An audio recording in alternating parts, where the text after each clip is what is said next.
Electric field intensity हमने discuss कर लिया है। अब आप ग्रेविटेशन चैप्टर याद करें तो ग्रेविटेशन में हमने फील्ड के लिए एक टर्म पढ़ी है इंटेंसिटी और एक टर्म पढ़ा है पोटेंशियल। तो ऐसे ही जैसे ग्रेविटेशन पोटेंशियल किसी फील्ड में किसी पॉइंट के लिए डिफाइन होता है, ऐसे ही इलेक्ट्रिक पोटेंशियल या उसको बोलते हैं इलेक्ट्रोस्टैटिक पोटेंशियल, ये भी इलेक्ट्रिक फील्ड में किसी पॉइंट के लिए डिफाइन होता है। तो potential is a scalar quantity defined for any point in the field। क्या पर्पज है, क्या सिग्निफिकेंस है इसको डिफाइन करने का? सेम जो बातें सब ग्रेविटेशन में पढ़ी हुई हैं, सेम बात सब यहाँ अप्लाई होनी है। जैसे ग्रेविटेशनल फोर्स क्या है? कंजर्वेटिव फोर्स है। और कंजर्वेटिव फोर्स हमने वर्क एनालिसिस चैप्टर में पढ़ा हुआ है कि कंजर्वेटिव फोर्स का जो वर्क होता है किसी इनिशियल पोजीशन से फाइनल पोजीशन तक जाने में, वो पाथ डिपेंडेंट नहीं होता है, वो पोजीशन डिपेंडेंट होता है। यानी वो इनिशियल पोजीशन और फाइनल पोजीशन पे डिपेंड करेगा। तो फील्ड में पोजीशन के लिए वो क्वांटिटी जो उस वर्क को डिसाइड करती है, व्हेन वी से कि कंजर्वेटिव फोर्स का वर्क पाथ डिपेंडेंट नहीं है, वो इनिशियल और फाइनल पोजीशन क्या है उस पर डिपेंड करता है। मीन्स उस फील्ड में पोजीशन के लिए कोई ऐसी क्वांटिटी है जो उस वर्क को डिसाइड करती है, उसी क्वांटिटी का नाम पोटेंशियल रखा गया है। When the field is conservative field is gravitational field, it is known as gravitational potential. And when the conservative field is electric field, तो इसका नाम है इलेक्ट्रोस्टैटिक पोटेंशियल। बिल्कुल सेम एक डेफिनेशन और बहुत सिंपल सा रिजल्ट कि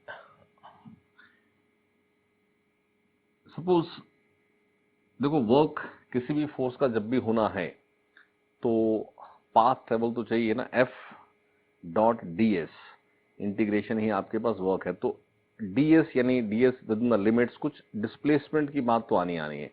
तो इनिशियल कोई पोजीशन है A is initial position in the field and B is final position, ऐसा मैं एज्यूम कर रहा हूं। तो अगर कोई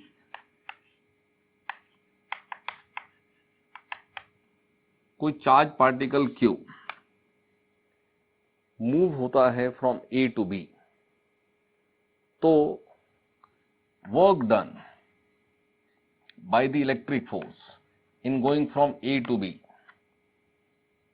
अगर डिफाइन करना है तो A टू B, तो आपके ये किस फोर्स का वर्क? जो फील्ड की फोर्स है। तो Q चार्ज अगर A टू B मूव करेगा तो पाथ कोई भी हो, पोजीशन A, देखो पोटेंशियल जो क्वांटिटी है वो डिनोट होती है V से, ये बात ग्रेविटेशन से जानते हैं आप।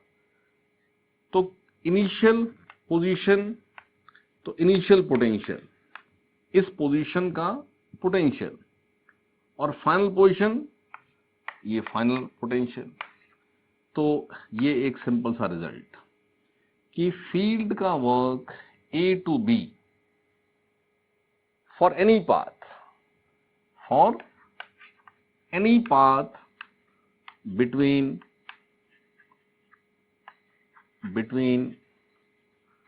A and B, ये सेम होना है। और इसकी वैल्यू, ये जो क्वांटिटी डिफाइन होती है उससे इस तरह से रिलेट होती है। यानी A से B अगर मूवमेंट हुआ, इलेक्ट्रिक फोर्स की बात हो रही है तो किसी चार्ज पर ही लगनी है फोर्स। तो फील्ड में एक चार्ज Q मूव होता है A टू B, तो फील्ड की फोर्स का work that Q multiplied by VA minus VB। What is VA? Potential of point A। What is VB? Potential of point B। ये एक definition है। और यहां से हम ये डिराइव भी कर सकते हैं कि पोटेंशियल एट एनी पॉइंट किसी फील्ड में, अब उसके लिए फील्ड पता होना चाहिए कि फील्ड क्या है। तो जैसे सपोज ये स्टैंडर्ड रिजल्ट है कि in the field of a point charge Q, देखो field due to point charge सबसे सिंपल केस है, then field due to various charge distribution जो हमने डिस्कस किया। तो किसी भी फील्ड की अगर वैल्यू पता है या उसकी एक्सप्रेशन पता है उसका, तो वहां से हम वर्क में जा सकते हैं। लेकिन अभी एक केस सबसे पहले जो मोस्ट कॉमन केस है कि अगर एक पॉइंट चार्ज Q का फील्ड है, तो उसके फील्ड में सपोज ये एक पॉइंट है A और इसी लाइन पर यहां एक पॉइंट है B, और इस पॉइंट से ये डिस्टेंस सपोज है RA और ये डिस्टेंस सपोज है RB। तो A to B there can be various paths, लेकिन अभी हम सपोज ये जो स्ट्रेट लाइन है, इसी स्ट्रेट लाइन पर हम मूव हो रहे हैं। एक आसान सा केस लेकर के रिजल्ट बना लेते हैं, और फिर हमारे पास ये रिजल्ट तो है कि पाथ हम कुछ भी फॉलो करेंगे रिजल्ट तो यही रहेगा। लेकिन कैलकुलेशन की इजी करने के लिए मैं एक स्ट्रेट पाथ यहां ले रहा हूं। तो इससे x डिस्टेंस अवे यहां एक dx, क्योंकि जो फोर्स होगी इसका फील्ड क्या होता है KQ/x², work done by field. तो फील्ड की फोर्स क्या, चार्ज है Q, एक Q चार्ज हम लेके जा रहे हैं A to B, तो let us name it as Q0, क्योंकि यहां हम इसको Q नाम दे चुके हैं, Q0। तो Q0 चार्ज पर जो इलेक्ट्रिक फोर्स होगी वो Q0 इंटू E होगी, और इस फोर्स की डायरेक्शन, क्योंकि ये पॉजिटिव लिया हुआ तो रिपल्शन, तो यहां आपके पास जो dx है वो भी उसी लाइन में है, तो f डॉट dx में ये f dx ही रह जाएगा, cos 0 इंटीग्रेशन ना x की लिमिट RA RB, ये आपके पास वर्क डन बाय फील्ड है। और ये बाय डेफिनेशन क्या होना है, Q0 into VA minus VB। तो इसको हम सॉल्व कर रहे हैं, तो E पुट करें। What is E?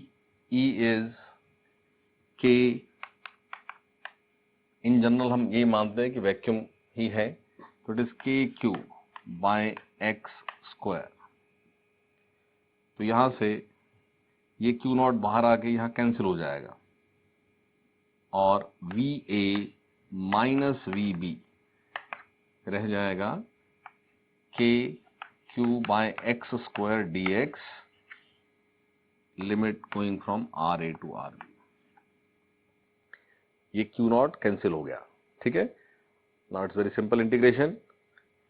इस इंटीग्रेशन को करें तो x to the power -2 dx integration है, x to the power -2 + 1 by -2 + 1, ये आएगा आपके पास -1/x।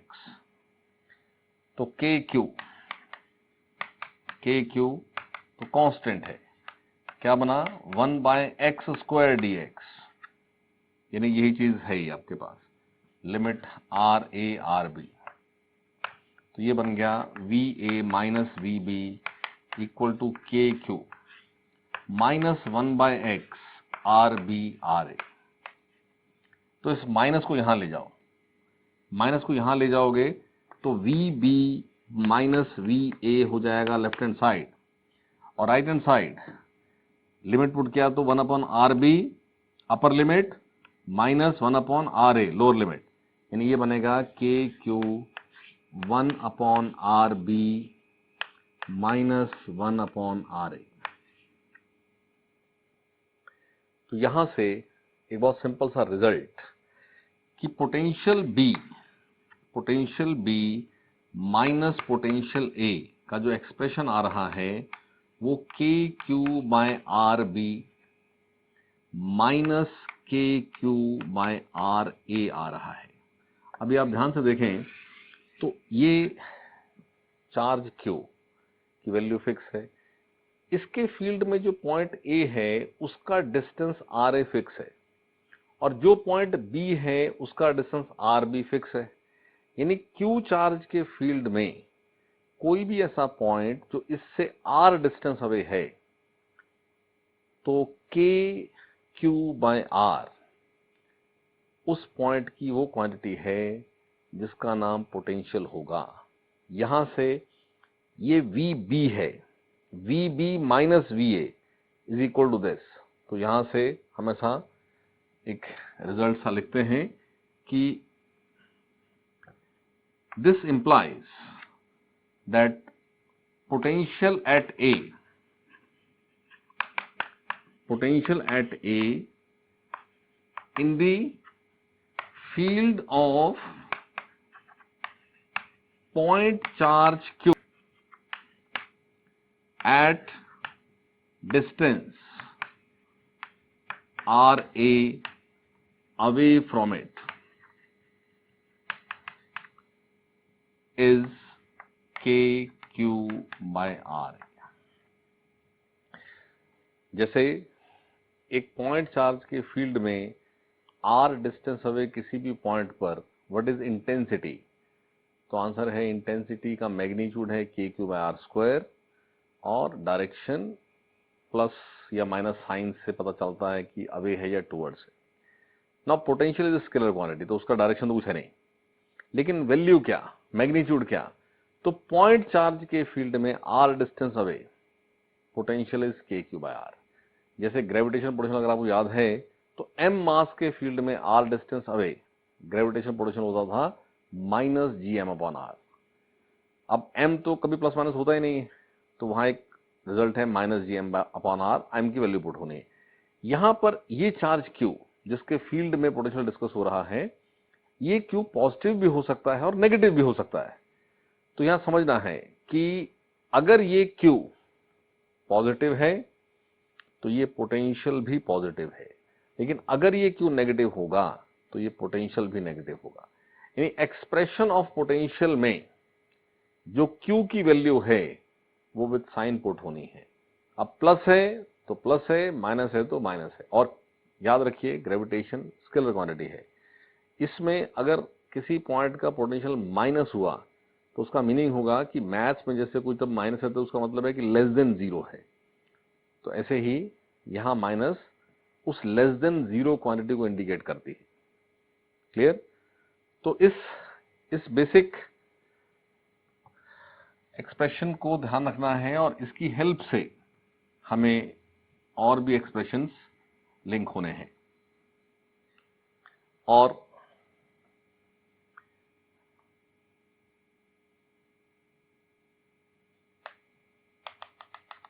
R डिस्टेंस अवे, तो इस पॉइंट का पोटेंशियल आंसर है KQ/R।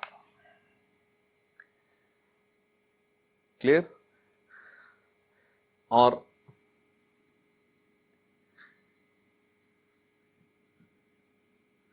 इसी से लिंक करते हुए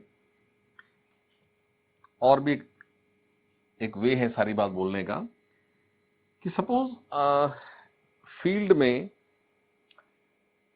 किसी चार्ज को, वो चार्ज अपने आप मूव नहीं हुआ, किसी एक्सटर्नल एजेंट ने उसको होल्ड करके A to B शिफ्ट किया। यानी जैसे हम एक ग्रेविटेशन की बात करें, सिंपल अर्थ की ग्रेविटी, एक ब्लॉक को हम अपने हाथ से उठाकर यहां से यहां लेकर जाएं, तो इस डिस्प्लेसमेंट में उस ब्लॉक पर ग्रेविटी फोर्स एक्टिंग है प्लस हमारी कांटेक्ट फोर्स भी एक्टिंग है। तो यहां से यहां तक जाने में ग्रेविटी ने वर्क किया तो हमने भी वर्क किया। किसी ब्लॉक को आप रोप की हेल्प से लिफ्ट करें तो उस ब्लॉक पर रोप की टेंशन भी वर्क करती है। यानी ड्यूरिंग द डिस्प्लेसमेंट जो भी फोर्स एक्टिंग होगी, हर फोर्स का वर्क होगा, और सभी फोर्सेस के वर्क को काउंट करके आप जब अलजेब्रिक एडिशन करते हैं तो वो आता है नेट वर्क डन। और वर्क पर एनर्जी में जो वर्क एनर्जी थ्योरम है वो क्या बताती है कि सभी फोर्सेस के वर्क से जो नेट वर्क डन सॉल्व होगा वो net work done change of kinetic energy के इक्वल होगा।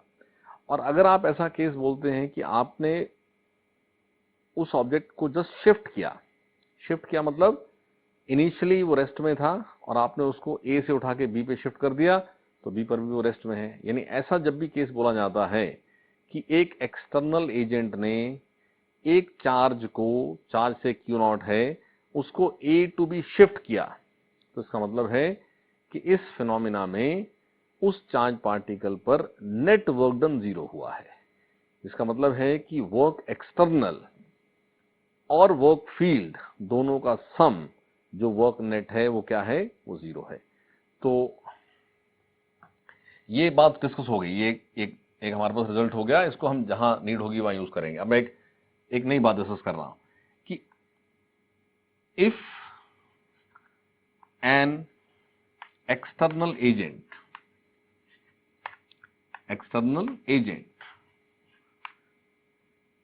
shifts a charge q naught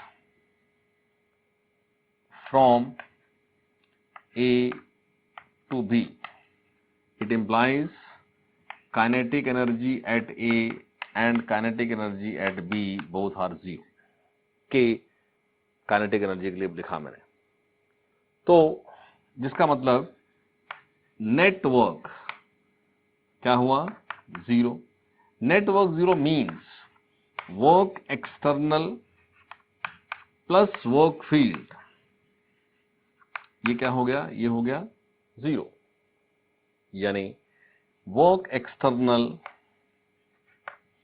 और अभी डिस्कस किया है कि फील्ड का वर्क तो वो तो पोटेंशियल डिफरेंस से डिसाइड होता है। यानी अगर A टू B जाने की बात हो रही थी तो फील्ड का वर्क क्या है, Q not into VA minus VB। यानी आपके पास A क्या है, A है इनिशियल, B क्या है फाइनल। यानी work external initial to final, उसका नाम A है, B है, कुछ भी हो, ये क्या हो रहा है, Q not V initial minus V final equal to 0। और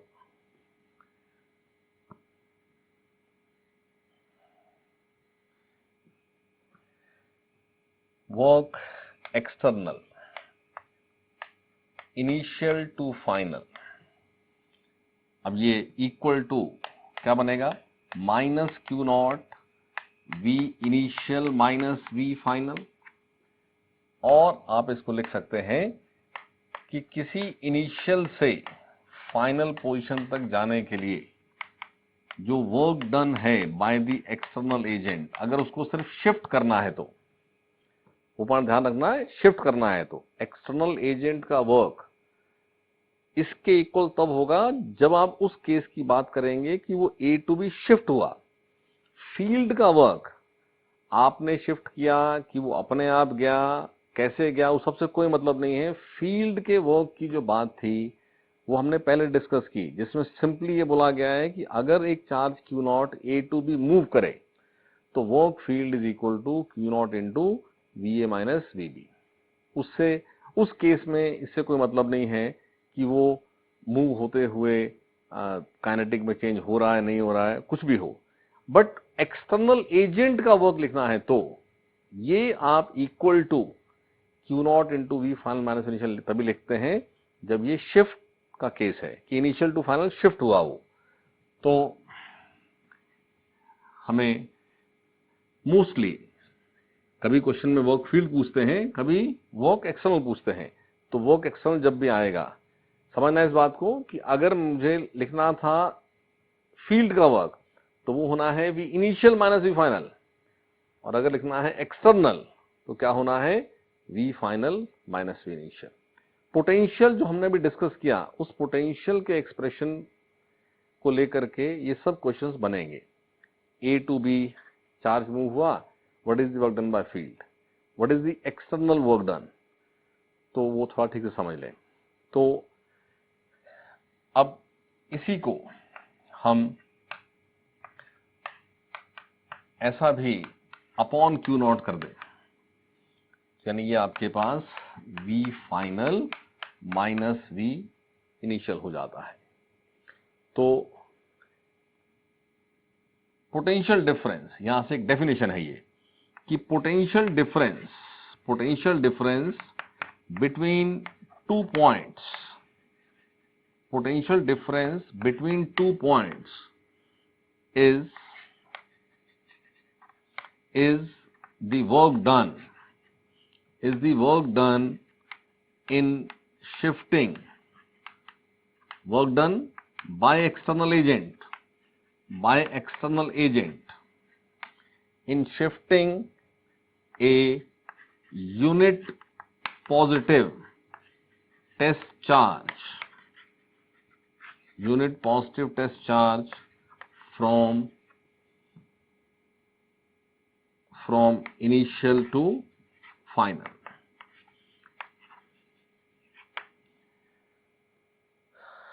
Clear?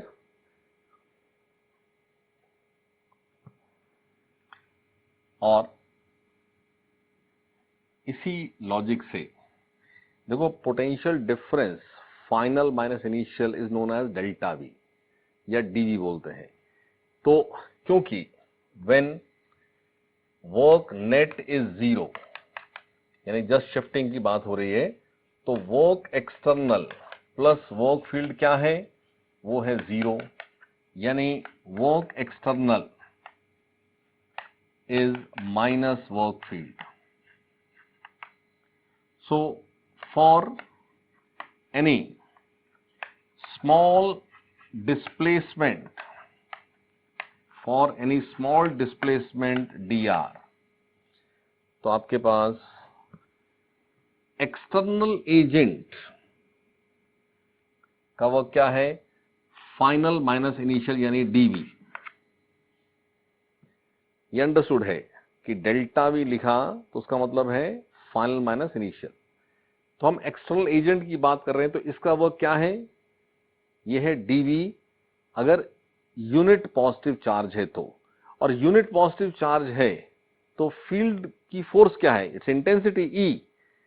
तो D V for any small displacement of unit positive charge, तो वर्क एक्सटर्नल है डीवी और फील्ड का वर्क माइनस फील्ड की फोर्स क्या, ई, तो ई डॉट डी आर।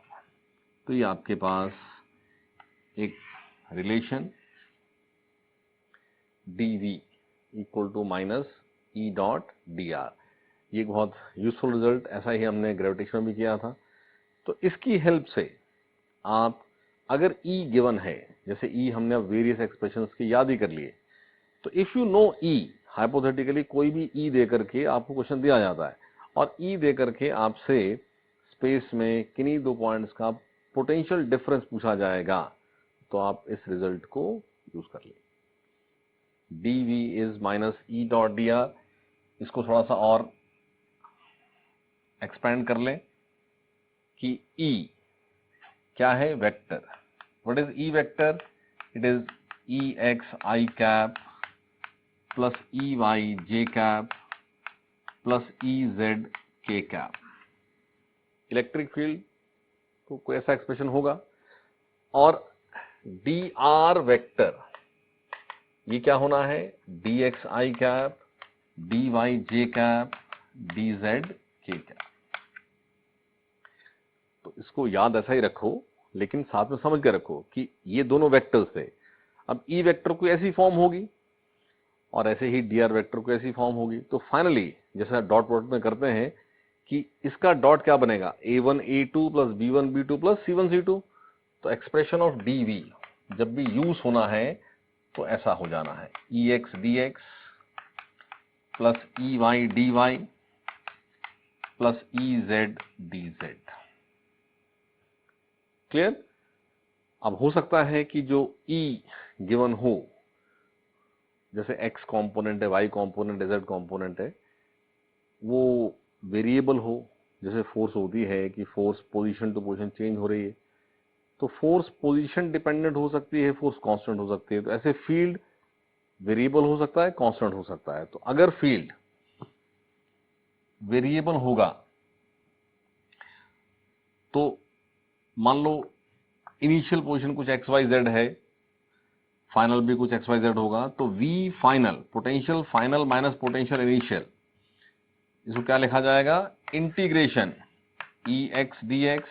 अब एक्स में इंटीग्रेशन के लिए एक्स की लिमिट्स यूज होनी है, वाई की इंटीग्रेशन के लिए वाई की लिमिट्स यूज होनी है, जेड की इंटीग्रेशन के लिए जेड की लिमिट्स यूज होनी है। तो इस तरह से आप इंटीग्रेट कर लेंगे और पोटेंशियल सॉल्व हो जाएगा। अब कभी कभी ऐसा होता है कि ये जो E X E Y E Z दिया है, ये तीनों कांस्टेंट दिए हुए हैं। तो अगर तीनों ही कांस्टेंट है तो फिर इंटीग्रेशन से बाहर आ जाएंगे। If E vector is constant तो आपके पास V final minus V initial, ये जो भी एक्स है, X final minus X initial plus E Y, Y final minus Y initial plus E Z, Z final minus Z initial, ये आपके पास ऐसा रिजल्ट बन जाएगा। ठीक है।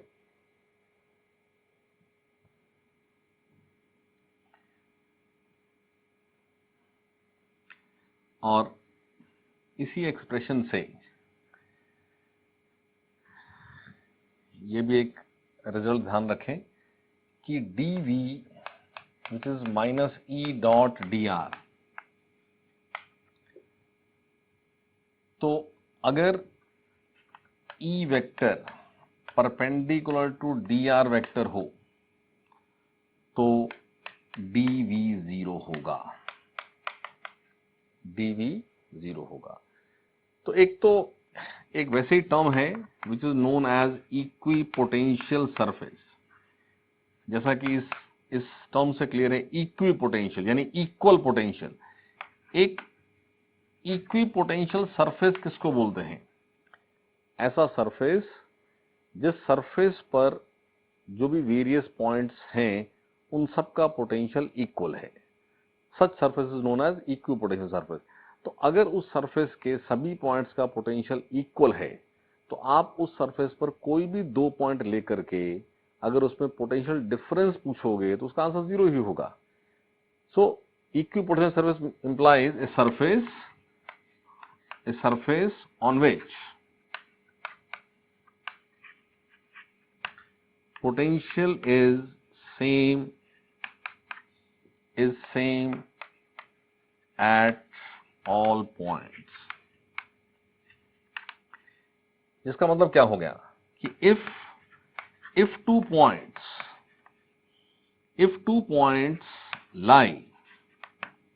lie on equipotential surface, then potential difference between them is zero। तो ये जो एक्सप्रेशन है dv equal to minus E dot D R, यहां पर कोई दो पॉइंट्स के बीच का dv जीरो कब मिल रहा है, जब उन दो पॉइंट्स को ज्वाइन करने वाला जो dr है वो dr क्या है, परपेंडिकुलर टू ई। तो यहां से आप ध्यान रखें कि अगर फील्ड में हम एक इक्वी पोटेंशियल सरफेस लोकेट करें, देखो स्पेस में जहां फील्ड है तो फील्ड में इंटेंसिटी भी डिफाइंड है और पोटेंशियल भी डिफाइंड है। इंटेंसिटी एक वेक्टर क्वांटिटी है, उसकी डायरेक्शन होती है। ठीक है। तो अगर स्पेस में हम ऐसा सरफेस ढूंढें या लोकेट करें जो कि इक्वी पोटेंशियल सरफेस है, तो क्योंकि उस सरफेस पर प्रेजेंट किन्हीं भी दो पॉइंट्स के बीच में डेल्टा वी जीरो है, इसका मतलब होगा कि उन दो पॉइंट्स को ज्वाइन करने वाला जो dr है वो पेंडिकुलर टू E है, यानी इक्विपोटेंशियल सरफेस हर पॉइंट पर डायरेक्शन ऑफ E के परपेंडिकुलर होता है। यानी for example electric field x axis में डायरेक्टेड है, डायरेक्शन उसकी x एक्सिस के अलोंग है, तो जो yz प्लेन होगा वो yz प्लेन इक्विपोटेंशियल होगा। ऐसा सरफेस जो इक्विपोटेंशियल होगा वो इस बात को सेटिस्फाई करता होगा कि वो सरफेस पर कहीं भी चेक करो तो जो डायरेक्शन ऑफ फील्ड है वो सरफेस के साथ परपेंडिकुलर है। जरूरी नहीं है कि फील्ड एक यूनिफॉर्म फील्ड है कि वो उसकी डायरेक्शन एक्स एक्सिस में ही है। फील्ड अलग अलग पॉइंट पे अलग अलग डायरेक्शन में डायरेक्टेड हो सकता है। मैंने तो एग्जांपल लिया कि अगर फील्ड यूनिफॉर्म है, for example along X axis, तो एक्स एक्सिस के परपेंडिकुलर क्या है? YZ plane. तो वाईजेड प्लेन इक्विपोटेंशियल है। लेकिन अगर फील्ड की डायरेक्शन वेरिएबल है तो उस केस में कोई एक सिंगल प्लेन नहीं होगा इक्विपोटेंशियल। लेकिन आप स्पेस में फील्ड यूनिफॉर्म हो, नॉन यूनिफॉर्म हो, अगर कोई इक्विपोटेंशियल सरफेस लोकेट होगा तो ये बात एज रिजल्ट याद रखें कि इलेक्ट्रिक फील्ड की डायरेक्शन उस इक्विपोटेंशियल सरफेस के साथ हमेशा परपेंडिकुलर होगी। ठीक है। और या क्या हो सकता है कि सपोज आप एक ऐसे फील्ड में हैं, if E is perpendicular to dr, dv is 0, और सपोज E नहीं है, इफ E इज 0, फील्ड नहीं है, then also dv is 0, then also dv is 0। यानी ऐसा कोई स्पेस जिस स्पेस में इलेक्ट्रिक फील्ड 0 होता है तो उस स्पेस में सभी पॉइंट्स सेम पोटेंशियल पर होते हैं। जैसे हमने इलेक्ट्रिक फील्ड में डिस्कस किया कि किसी भी कंडक्टर में थिकनेस के अंदर फील्ड नहीं होता है, या मान लो वो कोई शेल है तो उसका जो हॉलो पोर्शन है, कैविटी पोर्शन है, उसमें फील्ड नहीं आएगा। यानी आपके पास कंडक्टर के अंदर इनसाइड जो स्पेस रहता है वो ऐसा स्पेस होता है जहां E 0 होता है। तो वहां से ये रिजल्ट याद रखना है कि उस स्पेस में जितने भी पॉइंट्स होते हैं they all are at same potential. उन सब का कितना पोटेंशियल है वो पता नहीं, लेकिन उसमें कोई भी दो पॉइंट्स हम चेक करेंगे तो उन दो पॉइंट्स में कोई पोटेंशियल डिफरेंस नहीं होगा। तो ये बात एज रिजल्ट सारी याद रखें।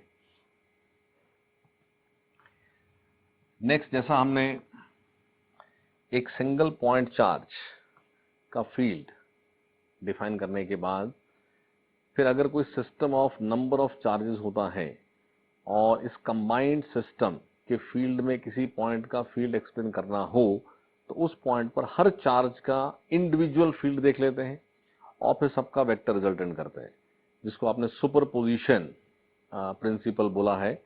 तो ऐसा ही हम पोटेंशियल के लिए भी कर सकते हैं कि अगर ये एक चार्ज है Q1, ये एक चार्ज है से -Q2, ये कोई चार्ज है Q3, ऐसे मैं एग्जांपल ले रहा हूं, ये नंबर कितना भी हो सकता है। तो ये कोई पॉइंट A, तो पोटेंशियल ऑफ पॉइंट A हमें चाहिए। तो इस Q1 ये लाइन ज्वाइनिंग डिस्टेंस R1, ये Q2 line joining distance R2, Q3 distance R3। तो ये पॉजिटिव चार्ज का पोटेंशियल तो प्लस KQ1/R1, ये नेगेटिव चार्ज है तो इसका पोटेंशियल नेगेटिव होगा माइनस KQ2/R2। फिर ये पॉजिटिव चार्ज तो पोटेंशियल पॉजिटिव होगा।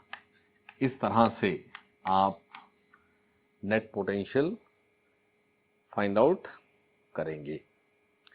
अब समझे आप, हो सकता है कि एक पॉजिटिव पोटेंशियल एक नेगेटिव है और कहीं ओवरऑल किसी पॉइंट पर फील्ड में इस पॉइंट पर इन सब के पोटेंशियल जब चेक किए जाएं और उनका अलजेब्रिक सम 0 आ जाए, लेकिन इन तीनों के, यानी ये Q1 का फील्ड है V1 मतलब पोटेंशियल, ये Q2 का पोटेंशियल है V2, ये Q3 का पोटेंशियल है V3। लेकिन ऐसे ही इनके इलेक्ट्रिक फील्ड इंटेंसिटी की बात करें तो ये E1 vector, E2 vector, E3 vector. तो हो सकता है जब E वेक्टर ढूंढें, E एट A क्या है, वेक्टर एडिशन है, E1 vector plus E2 vector और E3 वेक्टर। और ऐसे ही V एट A, अब ये स्केलर है तो ये क्या है, V1 plus V2 plus V3। तो ये दोनों अलग अलग बातें हैं। कभी कभी आपको कंफ्यूज करते हुए क्वेश्चन पूछते हैं कि क्या ऐसा हो सकता है, इज इट पॉसिबल कि point A in the field में ई नेट तो नॉन जीरो है लेकिन वी नेट जीरो है? तो आंसर है यस, क्योंकि ये तो अलजेब्रिक एडिशन है, ये वेक्टर एडिशन है। वेक्टर एडिशन में जीरो होने की अलग कंडीशन है, वहां पर वेक्टर्स को इक्वल एंड अपोजिट होना पड़ेगा, लेकिन अलजेब्रिक में सिर्फ अलजेब्रिक सम है, तो इन दोनों का कोई रिलेशन नहीं है। इस ए पॉइंट इन द फील्ड पर ऐसा हो सकता है कि ई नेट जीरो हो लेकिन वी नेट जीरो ना हो। ऐसा हो सकता है कि इस पॉइंट ए पर वी नेट जीरो हो लेकिन ई नेट जीरो ना हो। ये सब पॉसिबल है, मतलब कोई ऐसा कोई रिजल्ट नहीं कभी माइंड में लाना कि जहां ई जीरो है तो फिर वहां वी भी जीरो होगा, जहां वी जीरो है वहां ई भी जीरो होगा, ऐसा कोई रिजल्ट नहीं बनाना। सब पॉसिबल है, ठीक है। और पोटेंशियल की कैलकुलेशन के लिए जैसे फील्ड इंटेंसिटी में हमने क्या पढ़ा, एक तो इस टाइप के क्वेश्चंस पढ़े कि कोई डिस्ट्रीब्यूशन दे दी जाती है और पूछा जाता है कि सो एंड सो पॉइंट पर नेट फील्ड बताओ। तो ऐसे यहां कैसे क्वेश्चंस बनेंगे कि कोई डिस्ट्रीब्यूशन दे दी जाएगी, नेट पोटेंशियल बताओ, ये वन टाइप ऑफ क्वेश्चन है। जैसे वहां हमने कुछ स्टैंडर्ड डिस्ट्रीब्यूशंस के एक्सप्रेशन ऑफ फील्ड डिराइव किए, फिर याद कर लिए। ऐसे ही कुछ स्टैंडर्ड उन्हीं सब के जो स्टैंडर्ड वहां फील्ड के लिए किए थे इंटेंसिटी के लिए, वही पोटेंशियल के लिए भी करना है। चार्ज रिंग कर लेंगे, स्फेरिकल चार्ज डिस्ट्रीब्यूशन कर लेंगे, लेकिन डिस्ट्रीब्यूशन के फील्ड के बाद हमने ऐसे भी एग्जांपल्स किए थे जहां फील्ड की फोर्स से फर्दर क्वेश्चन बना हुआ है कि ए टू बी क्या स्पीड गेन हो गई, क्या डिफ्लेक्शन हो गई, क्या ट्रैजेक्टरी फॉलो हो गई। तो ऐसे ही यहां पोटेंशियल में भी दो टाइप के क्वेश्चन बनेंगे, या तो डिस्ट्रीब्यूशन दे करके आपसे किसी पॉइंट का नेट पोटेंशियल पूछा जाता है जो इस सब लॉजिक से सॉल्व करना है, या फिर आपको कोई डिस्ट्रीब्यूशन दिया, उसमें कोई पॉइंट इनिशियल दिया, फाइनल दिया, और ये कहा जाए कि कोई चार्ज है क्यू नॉट, उसको ए टू बी लेकर के क्या वर्क करना पड़ेगा। तो कैलकुलेशन ऑफ वर्क के लिए अगेन यू रिक्वायर पोटेंशियल, और पोटेंशियल के आपके पास ये मेथड है। तो दो टाइप के क्वेश्चन यहां बनते हैं। तो स्टैंडर्ड जो केसेस हमने किए हुए हैं उसमें सबसे पहला केस, एक इलेक्ट्रिक डाइपोल। एक डाइपोल के फील्ड में किसी पॉइंट पर इंटेंसिटी के एक्सप्रेशन एक्सियल लाइन पर हमने याद किया 2 kp/r3 और फील्ड वेक्टर क्वांटिटी है। तो एक्सियल लाइन पर डायरेक्शन ऑफ फील्ड क्या है? तो आंसर है कि वो in the direction of P vector. ऐसे ही सेकंड केस क्या किया है, इक्वेटोरियल लाइन, सेंटर से r distance away on the equatorial line क्या फील्ड है? आंसर है kp/r3। डायरेक्शन ऑफ फील्ड क्या है? Opposite to P vector. फिर इसके अलावा एक शॉर्ट डाइपोल के लिए एक जनरल रिजल्ट भी किया हुआ है, राइट। तो ऐसे ही डाइपोल में हम पोटेंशियल की बात भी करेंगे।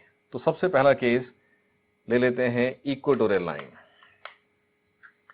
कि किसी डाइपोल की इक्वेटोरियल लाइन पर पोटेंशियल क्या होना है। अब देखो, डाइपोल एक -q प्लस q का सिस्टम है, और इस सिस्टम में आपके पास सेंटर से r डिस्टेंस अवे कोई पॉइंट अगर लिया जाए, अब क्योंकि सेंटर से r मेजर हो रहा है तो जितना ये l है उतना ही ये भी l है। तो इस प्लस q से जो डिस्टेंस बनेगा क्या बनेगा? √r² plus l²। ऐसे ही इस -q से जो डिस्टेंस बनेगा ये डिस्टेंस भी √r² प्लस l²। तो ये डिस्टेंस सेम बनेगी। मान लो इसकी वैल्यू r' है तो इसकी वैल्यू भी r' होगी। यानी इक्वेटोरियल लाइन चाहे आप पॉइंट यहां ले लें इस तरफ या यहां ले लें, इक्वेटोरियल लाइन ऑफ डाइपोल पर जब भी कोई पॉइंट लिया जाएगा तो वो पॉइंट -q + q से इक्विडिस्टेंट होगा, जिससे क्या होगा कि यहां पर पॉजिटिव चार्ज का potential +kq by r dash है, नेगेटिव चार्ज का -kq बाय r डैश है,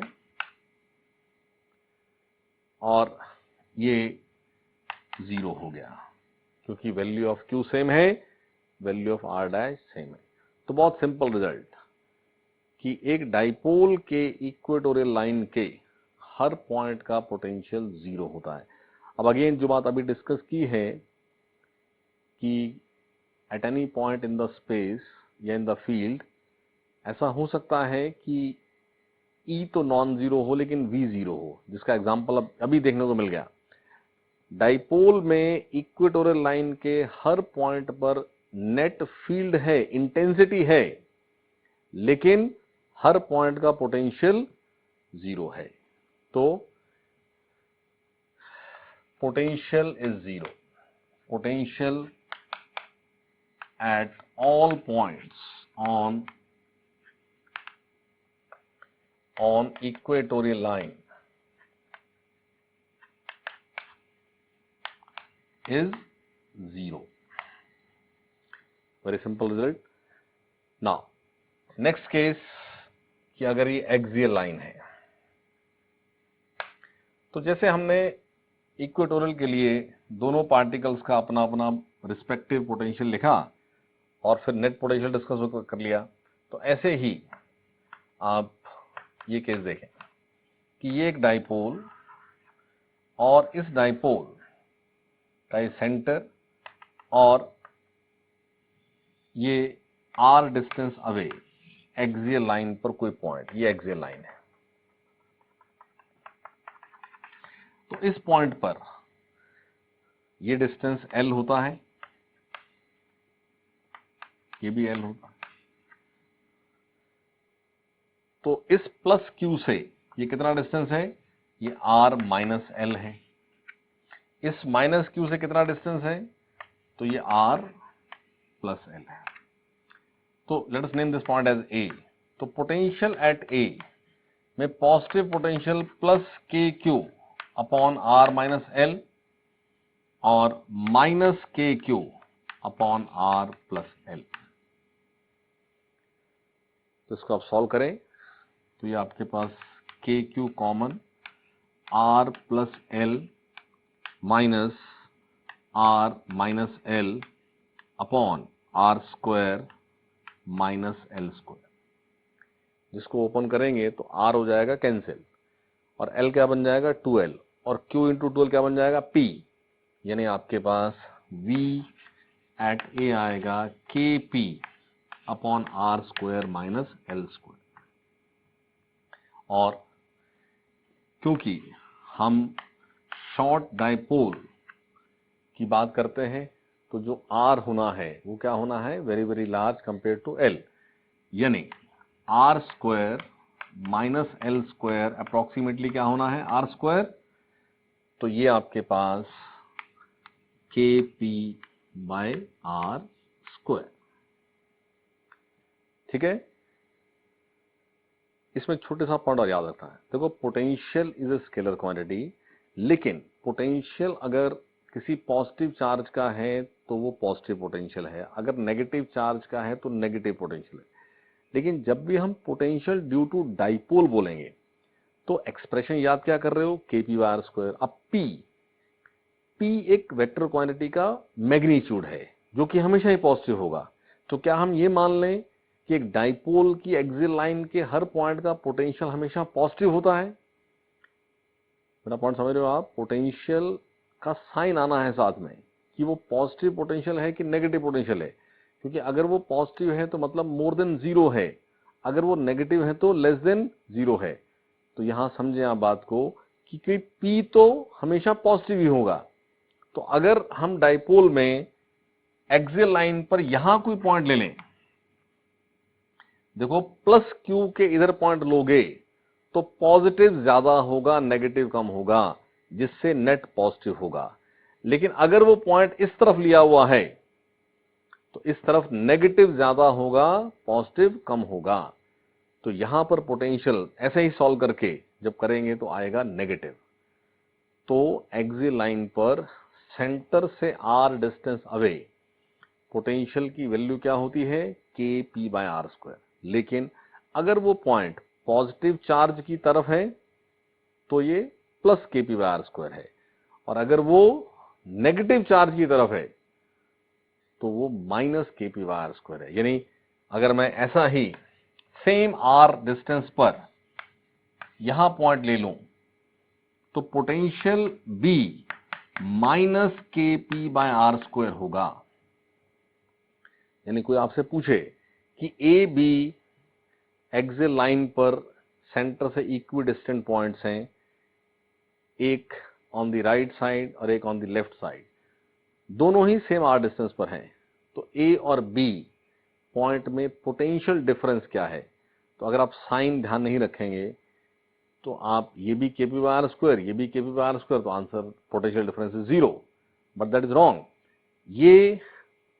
ये पॉजिटिव पोटेंशियल है, यानी ये 0 से हायर है, और ये नेगेटिव पोटेंशियल है, यानी 0 से लेस है। यानी अगर मैं पोटेंशियल डिफरेंस लिखना चाहूं तो potential A is higher than potential B, and difference of potential of A and B is 2 kp/r²।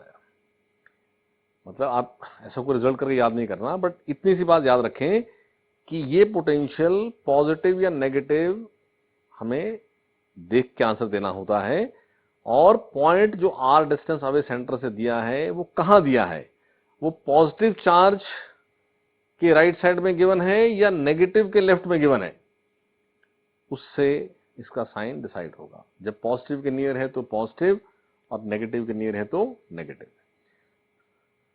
और एक्सियल लाइन और इक्वेटोरियल लाइन डिस्कस हो जाने के बाद अब इंटेंसिटी की ही तरह किसी जनरल पॉइंट के पोटेंशियल को भी डिस्कस कर सकते हैं। यानी इस डाइपोल में ये एक P वेक्टर है, सेंटर ऑफ डाइपोल, और ये एक general point r distance away at angle theta with P vector. यानी जो पॉइंट डिस्कस हो रहा है वो किस लाइन पर है, उस लाइन पर है जिस लाइन का इस P वेक्टर के साथ एंगल क्या है, थीटा। तो इस पॉइंट पर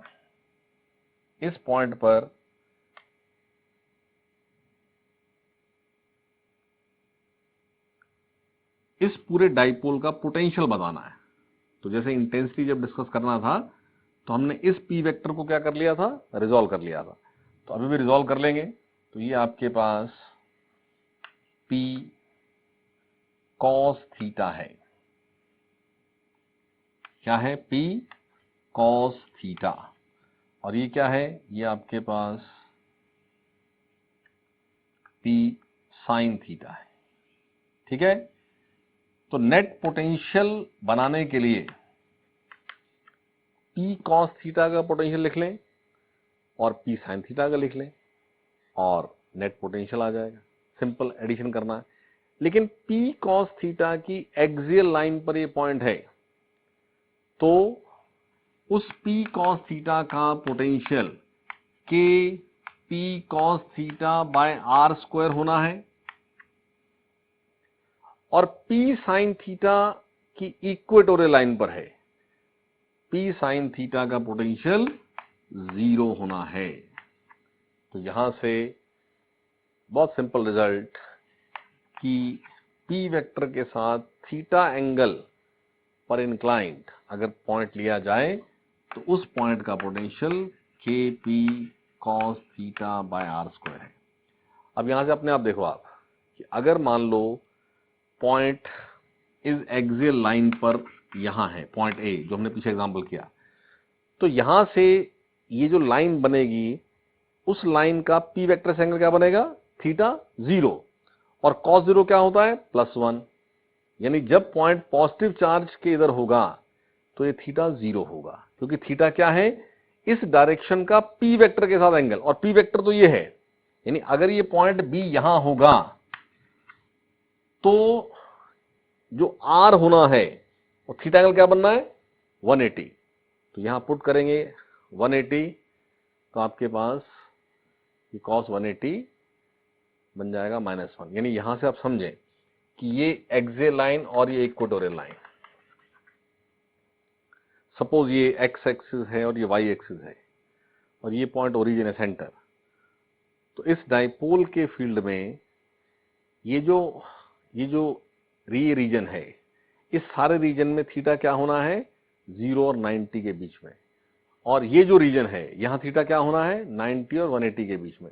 तो इस रीजन में पॉइंट इधर या इधर कहीं भी होगा तो पोटेंशियल पॉजिटिव आएगा।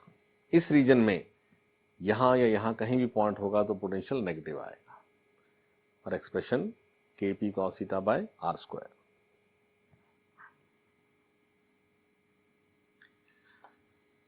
नेक्स्ट हमने intensity due to a charge ring discuss किया है। रिंग में हमने हाफ रिंग, क्वार्टर रिंग, ये सब बात भी किया है, लेकिन वो इंटेंसिटी ना वेक्टर है तो वो थोड़ा सा एक डिफिकल्ट होता है डायरेक्शन वाइज वेक्टर रिजल्ट निकालना। तो ये तो स्केलर है, तो स्केलर में बहुत आसान। मान लो क्वार्टर रिंग है, क्वार्टर रिंग है तो इस रिंग पर ये जो भी चार्ज है, हर चार्ज किसी भी dq चार्ज का डिस्टेंस क्या है r। यहां पर v जब लिखोगे तो k dq by R square का समेशन यानी इंटीग्रेशन। तो यहां आसान है बात। देखो finally k by R square तो सेम है, तो इंटीग्रेट क्या होना है dq, यानी इन सभी dq का सम। तो बहुत आसान सी बात कि चार्ज ऑन जो ये क्वार्टर रिंग है, अगर ये Q है, ये Q यूनिफॉर्मली डिस्ट्रीब्यूटेड है कि नॉन यूनिफॉर्मली डिस्ट्रीब्यूटेड है। जब ये यूनिफॉर्मली डिस्ट्रीब्यूट होता है तो मैं dl dl dl dl length के एलिमेंट्स बनाऊं तो हर dl का चार्ज सेम होगा dq। लेकिन अगर ये नॉन यूनिफॉर्म डिस्ट्रीब्यूशन है तब मैं इसके dl dl एलिमेंट्स बनाऊं तो हर dl का dq चार्ज अलग अलग हो सकता है। तो क्योंकि जब फील्ड्स डिस्कस करते हैं तो वेक्टर है वो, तो कोई dq ज्यादा है तो उसका E स्ट्रांग हो जाएगा, कोई dq लेस है तो E वीक हो जाएगा। ये सभी dq का सम है, तो कोई कम है कोई ज्यादा है, लेकिन ऐड हो करके टोटल तो q ही बनेगा ना। तो बहुत आसान सी बात कि एक रिंग टाइप अरेंजमेंट में वो रिंग क्वार्टर रिंग है कि वो रिंग हाफ रिंग है कि वो रिंग कंप्लीट रिंग है, मतलब यहां से आप कितना भी पार्ट रिंग का दे दीजिए, जितना भी आप रिंग में पार्ट देंगे उसका चार्ज पता होना चाहिए। क्वार्टर रिंग है तो इतने रिंग पे कितना चार्ज है, हाफ रिंग है तो इस पर कितना चार्ज है, कंप्लीट रिंग है तो इस पर कितना चार्ज है। यानी चार्ज अगर पता है तो सॉरी ये KQ by R, I am sorry K dQ by R expression of potential में बाय आर है, आर स्क्वायर नहीं है। तो dq क्या है, एक पॉइंट चार्ज। तो एक पॉइंट चार्ज q का हमने v डिस्कस किया ना कि एक पॉइंट चार्ज q है तो r डिस्टेंस पर v क्या है, तो ये था KQ बाय आर। तो जब हमने यहां dq एलिमेंट लिया तो dq एलिमेंट एक पार्टिकल है जिससे r डिस्टेंस पर v क्या बनेगा K dQ बाय आर। तो ये स्क्वायर नहीं इंटीग्रेशन, तो ये KQ बाय आर। तो ये क्वार्टर रिंग हो, ये हाफ रिंग हो, ये कंप्लीट रिंग हो, अगर इस पोर्शन ऑफ रिंग पर चार्ज Q है तो सेंटर का पोटेंशियल KQ बाय आर ही होगा। सेंटर का पोटेंशियल KQ बाय आर ही होगा, चाहे वो हाफ रिंग है, चाहे वो कंप्लीट रिंग है, चाहे वो क्वार्टर रिंग है। लेकिन Q कौन सा आएगा, अगर मैं बोलता हूं कि सेंटर पर पोटेंशियल KQ बाय आर है तो Q का मतलब है इस पूरे रिंग का चार्ज। ऐसे ही मैं हाफ रिंग का पोटेंशियल बोलता हूं सेंटर पर KQ बाय आर, तो ये Q पूरे हाफ रिंग का चार्ज। और ये चार्ज यूनिफॉर्म हो कि नॉन यूनिफॉर्म हो, जो हमने इंटेंसिटी के फॉर्मूलाज याद किए कि सेंटर पर 0, हाफ रिंग पर डायरेक्टेड अवे या टुवर्ड्स क्या केस था, लैम्डा बाय 2πε0r, ऐसे क्वार्टर रिंग भी रिजल्ट बनाया था। वो सारे रिजल्ट्स जो इंटेंसिटी के हैं वो यूनिफॉर्म डिस्ट्रीब्यूशन के ही रिजल्ट्स हैं, बट पोटेंशियल में आप ध्यान रखें कि यूनिफॉर्म हो तब भी यही आंसर होना है, और अगर नॉन यूनिफॉर्म हो तब भी यही आंसर होना है। तो इतना रिवाइज करके रखें, बाकी नेक्स्ट क्लास में करेंगे।